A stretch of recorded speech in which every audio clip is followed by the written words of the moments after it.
আয়াহসাবু আল্লাম ইয়ারাহু আহাদ।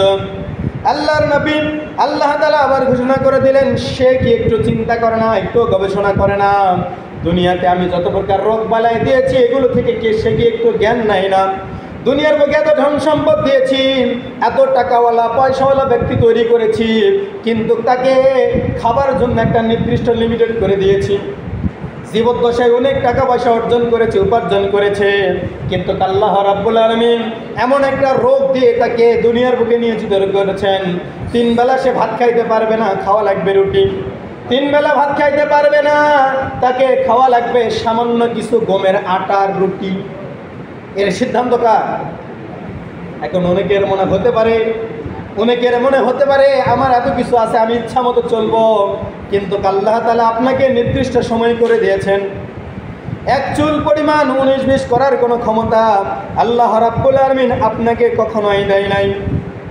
আল্লাহর নবী হযরত মুহাম্মদ মুস্তাফা সাল্লাল্লাহু আলাইহি সাল্লাম এই কারণেই আবার মুসলমানদের জন্য উপদেশ হিসেবে গ্রহণ করে দিয়েছেন, যদি কোনো মুসলমান প্রতিদিন ফজরের নামাজ আদায়গুলো করতে পারে, 5 ওয়াক্ত নামাজ যদি সুন্দরভাবে আদায় করে, আল্লাহর নবী ঘোষণা করে দিয়েছেন ওই ব্যক্তির কোনো প্রকার রোগবালাই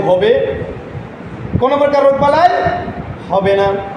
সকালবেলা ডায়াবেটিস হয়েছে, আপনি সকালবেলা ফজর পড়লেন না, কিন্তু আজানের সময় উঠে ঠিকই 12 কিলোমিটার, 10 কিলোমিটার, 8 কিলোমিটার ঠিকই রানিং করতে পারলেন। মনে হয় ভুল বললাম?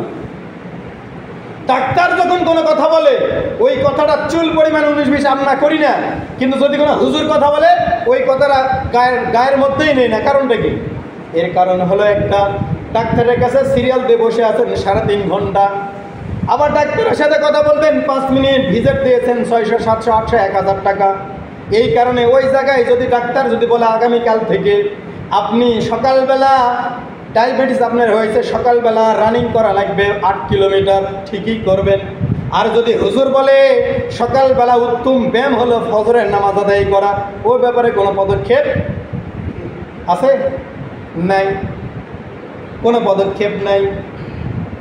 বলেন তো, পৃথিবীতে এমন কোনো ডাক্তার জন্মগ্রহণ করেছে সে রিপোর্ট দেখে কখন মেডিকেল টেস্ট করার আগে না পড়ে? এখন আমার মাঝে মধ্যে এটা ভাবনা হয় যে আমি আসছি ডাক্তারের কাছে 1000 টাকা ভিজিট দিয়ে, আমার শরীরের কী হয়েছে, রোগ প্রতিরোধ সব কিছু হিসাব নিকাশ করে আমাকে ঔষধ দেবে, প্রেসক্রিপশন করে দেবে, এটা তো ডাক্তারের কাজ।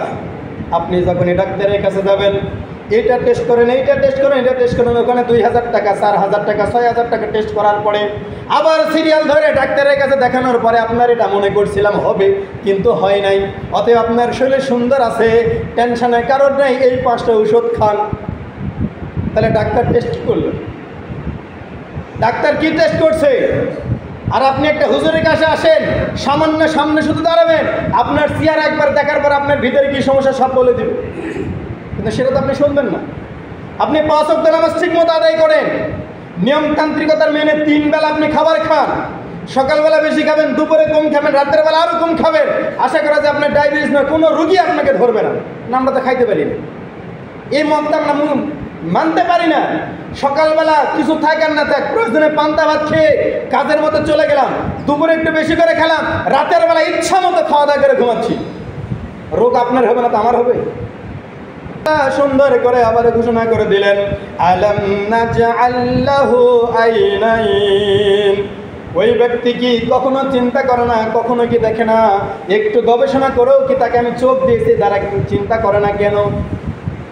চিন্তা করার জন্য আমি সকল কিছু দিয়েছি, সকল প্রকার সরঞ্জাম দিয়ে সকল মানুষের কাছে দিয়েছি, তারপরেও যদি সে কোনো প্রকার চিন্তা ভাবনা না করে, চোখ দ্বারা দেখেও যদি না দেখার ভান করে, আমি আল্লাহ রাব্বুল আলামিন আমার কোনো ক্ষতি হবে না। ওই ব্যক্তি যদি ভালো কাজ করতে পারে তার জন্য রেখেছি 8টি জান্নাত, আর ওই ব্যক্তি যদি চোখ কান খোলা রেখে গবেষণা করে চলাফেরা যদি না করতে পারে, ওই ব্যক্তির জন্য আমি রেখেছি 7টি জাহান্নাম। বলুন নাউযুবিল্লাহ। সিদ্ধান্ত আল্লাহর নয়, সিদ্ধান্ত আমাদের। সিদ্ধান্ত কার?